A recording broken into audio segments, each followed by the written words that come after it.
Pakistani drama तेरी छाँव में हम देखेंगे कि इसमें बहुत ही धमाकेदार ट्विस्ट आया है। क्या बदीमा बच पाएगी मल्हारों से या नहीं, तो यही सब हम जानेंगे, तो बने रहिए। होता क्या है कि जब बदीमा मल्हारों की गाड़ी से निकल कर जब भाग जाती है तो उनको उसका दुपट्टा मिल जाता है, और वह जब उस दुपट्टे को देखते हैं तो मल्हार कहता है कि वो कहीं नहीं होगी, यहीं अब इसी जंगल में होगी, जाओ और उसको लेकर आओ।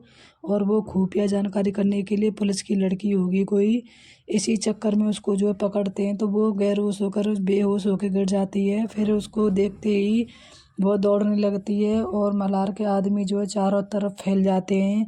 आखिर में वो बदीमा जो है पकड़ी जाती है और फिर मल्हार के पास लेके आते हैं। तो वो कहती है कि मैं कोई पुलिस की वो नहीं हूँ, मैं तो सिर्फ उस मिर्ज़ा ने मुझे किडनैप कर रखा था, तो मैं तुम्हारी गाड़ी में बैठ गई, मुझे नहीं पता था कि ये तुम्हारी गाड़ी, मैं तो वहाँ से बच के निकल के भाग गई हूँ। तो वो कहते हैं कि जब तक हमें तसल्ली नहीं हो जाती इस चीज़ की कि तुम सच बोल रही हो, तब तक तुम यहीं रहोगी हमारे साथ। और उसकी तलाशी भी लेते हैं सब, तो उस पर कुछ भी नहीं मिलता है। इसी बीच में जो है मल्हार की गोली जो लगी होती है उसकी हालत ज़्यादा ख़राब हो जाती है और फिर वह बेहोश हो जाता है, बुखार भी आ जाता है, उसकी मरने की कगार पर होता है। इधर मिर्ज़ा पड़ा होता है हॉस्पिटल में, जहाँ पर नसीबा बेगम आती है और वह कहती है कि अगर, तो वो मिर्ज़ा कहता है कि मैंने तुम्हें इसीलिए बुलाया है कि अगर वो लड़की बच निकली और भाग गई, घर तक पहुंच गई, तो समझ लेना हमारे लिए ये बहुत बड़ा रिस्क होगा, और इसीलिए तुम जो है फिर वह तुम भी थोड़ा ध्यान रखो, मैं रख रहा हूँ। तो नसीबा कहती है ठीक है, और उसका हस्बैंड जो सालर वो भी चारों तरफ घूम रहा है शौहर, और पुलिस भी ले आया था मेरे ठिकाने पर। यही सब मिर्ज़ा और नसीबा के बीच में बात होती हैं।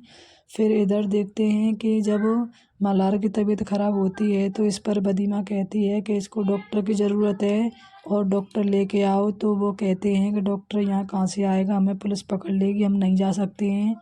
तो वो कहती है कि हम जा सकते हैं, तुम नहीं, इसीलिए चलो, और मैं और हम सब लेडीज़ जो हैं 2-3 सब जाएंगी और डॉक्टर को मैं ज़रूर लेके आऊँगी। तो वो सब कहते हैं कि हम तुझ पे विश्वास कैसे कर लें, तुम, क्या पता तुम वहाँ से भाग जाओ और क्या पता तुम पुलिस लेकर आ जाओ। तो वो कहती है कि इसको मरता देख रहे हो, उससे अच्छा है कि एक बार कोशिश कर ली जाए, विश्वास कर लिया जाए मुझ पर। तो बदीमा जो है वहाँ सब लोग जो गाड़ी में बैठ जाते हैं और चले जाते हैं, वहाँ पुलिस मिलती है तो वहाँ से कुछ नहीं कहती है, बदीमा शांत बैठी रहती है। फिर उसके बाद में जो है वो डॉक्टर को ले आते हैं, डॉक्टर आने के लिए तैयार नहीं होता है, तो बदीमा उसको उसका फ़र्ज़ याद दिला देती है और कहती है कि तुम एक डॉक्टर हो, इससे अच्छा है कि तुम गुनहगार बनो, इससे अच्छा है कि तुम उसका इलाज करके अपना कर्म और धर्म दोनों चीज़ निभाओ। तो वो फिर वहाँ से चलने के लिए तैयार हो जाता है।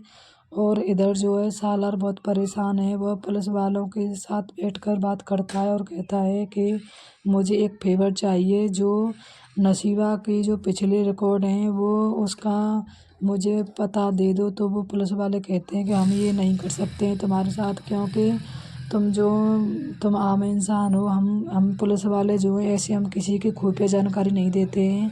तो वहाँ से वो चला जाता है। फिर वह एक गाड़ी का पीछा करता है सालार, और उस गाड़ी के पीछे जाता है तो वो उस कोठी पर पहुँच जाता है, जहाँ उसको पैसे देकर उससे सारी बात जान लेता है।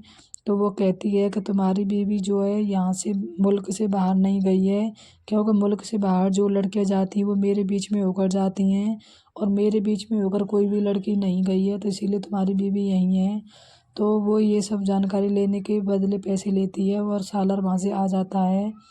फिर इधर वो उसकी जो फ्रेंड सना होती है वो अपने डैड से फ़ोन करवाती है मिर्ज़ा को, और कहती है कि तुमसे वो बचकर कैसे निकल के जा सकती है वो लड़की, और अगर वो यहाँ आ गई तो बहुत हम सब जो है मारे जाएंगे। इस